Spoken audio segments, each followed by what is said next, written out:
తిరుమలలో భారీగా భక్తుల రద్దీ కొనసాగుతుంది. తెలుగు రాష్ట్రాలతో పాటు తమిళనాడు, కర్ణాటక నుంచి శ్రీవారి దర్శనం కోసం పోటెత్తడంతో వైకుంఠం క్యూ కాంప్లెక్స్, నారాయణ షెడ్లు కిటకిటలాడుతున్నాయి.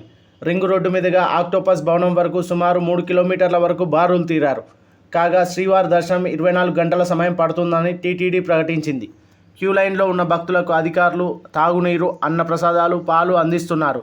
TTD JEO Veerabrahmam, deputy EO Harindranath, TTD భద్రతాధికారులు ఎప్పటికప్పుడు పర్యవేక్షిస్తూ భక్తులకు ఇబ్బంది లేకుండా తగిన చర్యలు తీసుకుంటున్నారు. వేసవి సెలవుల నేపథ్యంలో ఈ రద్దీ మరికొన్ని రోజులు కొనసాగే అవకాశం ఉంది. తిరుమలలో భారీగా భక్తుల రద్దీ కొనసాగుతుంది. తెలుగు రాష్ట్రాలతో పాటు తమిళనాడు, కర్ణాటక నుంచి శ్రీవారి దర్శనం కోసం పోటెత్తడంతో వైకుంఠం క్యూ కాంప్లెక్స్, నారాయణ షెడ్లు కిటకిటలాడుతున్నాయి.